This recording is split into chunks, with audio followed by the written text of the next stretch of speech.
শুভ সকাল বন্ধুরা, কেমন আছো সবাই? এই যে সকাল সকাল স্নান করে আমি আজকে শনিবার যেহেতু স্যাটারডে একটু মন্দিরে যাব। আজকে বড় বাবার মায়ের আবার মনসা পুজো দিয়ে আসবো, কারণ আজকে শনিবার। অনেক দিন ধরে ভাবছি মনসা পুজোটা দিয়ে আসবো। আজকে সব পুজো একবারে দিয়ে আসবো।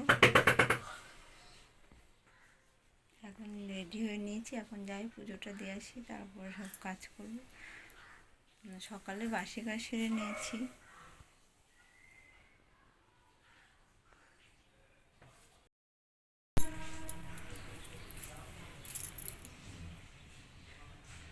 মন্দির থেকে চলে এলাম, প্রচণ্ড ভিড় ছিল মন্দিরে।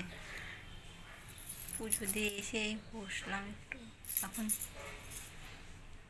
চা করে রেখে দিয়েছি, আমার শাশুড়ি খেয়েছে, তাই আমি আগে চান করে আগে চা করে রেখে দিয়ে তারপরে আমি মন্দিরে গেছি। আমি যে একটু চা খাই, তারপরে রান্না করবো। আজকে দেরি হয়েছে বলে আমার দেওর তো প্রচুর অফিস যাবে, তো আজকে একটু লেট হয়। শনিবারটা আমার একটু লেট হয় মন্দির থেকে আস্তে আস্তে। এখন বাজে তাও 9টা বেজে গেছে। এখন তো রান্না করতে করতে তো অনেকটা টাইম লাগবে। দেখি তাড়াতাড়ি গিয়ে ভাতটা বসাবো। আগে যাই একটুখানি চা গরম করে নেবো আর ভাতটা বসিয়ে দেবো এক পাশে, আর ভাত বসিয়ে দিয়ে চা খাবো। দেখতে থাকুন। চলে এলাম আমার প্রিয় রান্নাঘর, যেখানেই নারীদের আসল ভূমিকা। হ্যাঁ, ভাত বসিয়ে দিয়ে চা খেয়ে নিলাম। তারপরে যে দেওর তাড়াতাড়ি খেয়ে বেরোবে, তাই সর্ষে বাটা ঘরে কড়াই ছিল, করে ফ্রিজে রেখেছিলাম। আর ওই কুমড়ো পাতা নিয়ে এসছে, কুমড়ো শাক নিয়ে এসছে, ওটা আমি বড়া করবো। সর্ষে বাটার পুর করে বড়া করবো। আমার ছেলেও খেতে ভালোবাসে, বাবু, আমার দেওর খুব ভালোবাসে। তো ওটা নুন হলুদ মাখিয়ে নিয়েছি, লঙ্কা মাখিয়ে নিয়েছি, কুচি কুচি করে সর্ষের সাথে দিয়ে এই যে বড়া করছি। একটা একটা করে সাজিয়ে নেব, ওইটা আস্তে আস্তে তেলে ছেড়ে দেবো। খুব সুন্দর লাগে খেতে।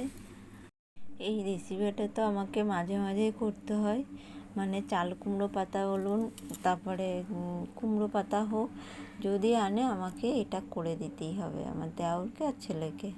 তা আজকে করে দিলাম। ওই আলু সিদ্ধ দিয়েছি, আর এই বড়া দেবো, বড়ি ভেজে দেবো, তারপর খেয়ে অফিসে বেরিয়ে যাবে। এটা হলে আর কিচ্ছু লাগে না। এই যে আমি আস্তে আস্তে যে কড়াইতে দিয়ে দিলাম। পাতা কিন্তু একটাও খুলবে না। ভাবছেন যে এরকম ভাঁজ করে দিল পাতা, না, আস্তে করে তেলে ছেড়ে দিলে ওটা আস্তে আস্তে পাতাটা তেলে আস্তে আস্তে মরে যায়, তখন আর ভাঁজ করলে না, আস্তে আস্তে জড়িয়ে যায়, জড়ে যায় ওটা। তারপরে বেশি আছে করা যাবে না, মিডিয়াম উনুনে রাখতে হবে। তারপরে এই যে পড়া আমার কমপ্লিট। এবার ভাতটাও নামিয়ে দিয়েছি। বাবু এবার ঘুম থেকে উঠেছে, তাকে চা খাওয়া হয়ে গেছে, একটু চাউমিন করে দেবো। আজকে ব্রেকফাস্টে আমিও চাউমিন খাবো, বাবু আজকে যেহেতু শনিবার নিরামিষ স্যাটারডে, আর সকালে ব্রেকফাস্টে চাউমিনই করছি, নিরামিষ চাউমিন। ওই একটু ম্যাগি মশলা দিয়ে, একটু গোলমরিচ গুঁড়ো, ম্যাগি মশলা আর একটু সস দিয়ে চাউমিনটা করলাম, বুঝলেন? সিম্পলভাবে আলু কুচিয়ে।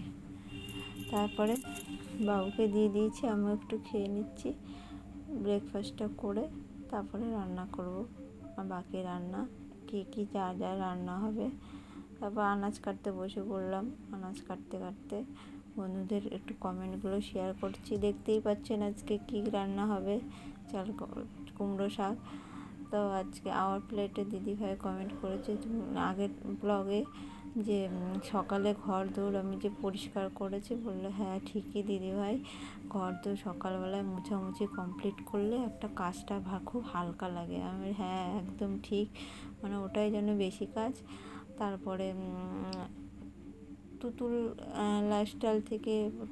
লাইফস্টাইল থেকে কমেন্ট করেছে হ্যাঁ, খুব সুন্দর হয়েছে ব্লগটা, তোমার কাজকর্মগুলো খুব সুন্দর লেগেছে। তারপরে রাখিস ব্লগ থেকে কমেন্ট করেছে, দিদি ভাই তোমার কমেন্টগুলো তোমার ব্লগটা খুব ভালো লাগে কিন্তু কমেন্ট করা হয়ে ওঠে না। যাই হোক, আজকে রান্না তাহলে দেখালাম। ডাল হয়েছে, মুগ ডাল, তারপরে বড়াটা আছে, তারপরে কুমড়ো শাকের চচ্চড়ি, আর আলু আর কুদলি আলু ভাজা, আজকে নিরামিষ। তারপর আমার দেওরের ঘরে চলে এলাম। দেওরের ঘরে এসে দেখি টেবিলটা দুদিন একটু গুছাইনি, কেমন অগোছালো হয়ে গেছে। আমার দেখলেই যেন কেমন লাগে। ল্যাপটপ কম্পিউটারের মানে টেবিল এরকম হয়ে থাকে, মানে দুপাশে দুটো টেবিল, একটা ফাইলপত্র থাকে আর একটা কম্পিউটারে থাকে, দুপাশে। আমি আবার একটুখানি মুছে দিলাম, মানে যাতে ধুলোটা 2-3 দিন অন্তর না মুছলে তো ধুলো পড়ে যায়। তাই আমি কিন্তু সপ্তাহে 2-3 বার মুছে নিলে জিনিসটা ধুলো পড়ে না, আর অয়েলগুলোতেও ভালো পরিষ্কার থাকে। তাই আমি একটু মুছে নিলাম, পরিষ্কার করে নিলাম। কীভাবে যে দিনের কাজগুলো মানে সকাল থেকে শুরু হয়, কীভাবে যে দিনটা চলে যায় বুঝতেই পারি না। মানে সংসারে যে মেয়েদের কত যে কাজ থাকে একটা সংসারে, সেটা যারা নারীরাই একমাত্র বুঝতে পারে, যে একদম একটা সংসার, একটা পরিবারকে গুছিয়ে রাখতে গেলে কত কী করতে হয়। তাই তো বন্ধুরা। হ্যাঁ, তারপরে আমি বিছানাটা কোনো রকম, সকাল বাবু দেরিতে ঘুম থেকে উঠেছে, ও একটুখানি শুধু বালিশগুলো একটুখানি করে রেখেছিলো, আর আমি তারপরে রান্নাবান্না সেরে এসে বিছানাটা একটু তুলে নিলাম, বিছানাটা গুছিয়ে নিলাম। কি করব আর, সময় মোটামুটি আজকের কাজ প্রায় শেষ, মানে রান্নাবান্না কমপ্লিট। ঘরটার একটু গুছালাম। আজকে নিচের আমার শাশুড়ির ঘরটা একটু গুছিয়েছি, অফ ক্যামেরায় করেছি, আর দেওরের ওই টেবিল একটু গুছিয়ে দিলাম। এখন একটু চান করে আসি, আজকে গরম পড়েছে। তবু আজকে আমাকে উপরে কাজ করতে হবে, সেলাইয়ে বসতে হবে, কেননা অনেক সেলাই জমা হয়ে আছে। এখন ওই 1টা বাজে, 2টো পর্যন্ত সেলাই করে 1 ঘন্টা, আবার রাত্রিরেও বসতে হবে, মানে আজকে দুবারই বসতে হবে সেলাই। প্রচুর সেলাই জমা, শাড়ির ফলস পিকও করতে দিয়েছে, অনেকে করতে হবে। তো এখন একটুখানি গা ধুয়ে সকালে তো চান করে নিয়েছি, এখন একটুখানি কোনোরকম গা ধুয়ে আসি, শাড়িটা চেঞ্জ করে। শাড়ি পরে আছি, মানে সকালে যে পুজো দিতে গেছি সেই যে শাড়ি পরেছি আর খুলিনি। ভাবলাম রেগুলার তো নাইট পরে, মানে ম্যাক্সি পরে ভিডিও করি, আজকে একটু শাড়ি পরেই ভিডিও করি। তো আজকের জন্য শাড়িটা খুলিনি, শাড়িটা পরেই আছি। এখন আমি শাড়ি চেঞ্জ করব, দেখতে থাকুন। এই যে একটু স্নান করে চলে এলাম, এই যে একটু মাথাটা একটু আছড়ে এখন আবার আমার ডিউটিতে বসে যাব। বললামই তো যে আমার ডিউটি এখন এই পুজোর মধ্যে তো একটু কাজ চাপ পড়ে যায়, মানে এইগুলো টুকিটাকি করি, নিজের হাত খরচাটা চলে যায়। তাই তো বন্ধুরা। হ্যাঁ, মানে আমি নিজের কাজটা নিজেই করে নিতে পারি আর কি। দুপুরে লাঞ্চ টাঞ্চ করে চলে এলাম। এখন বিশ্রাম আর নেওয়ার উপায় নেই। এখন এই যে হাতে সেলাই করব, মেশিনে করলাম, আর এখন জানি তো 5:30 দিকে হাতে সেলাই করতে হয়। বসে বসে করি, দেখি কটা বাজে, তারপরে যদি একটু বিশ্রাম নিতে পারি। জামা কাপড় গুছানো আছে অনেক, রাখছি।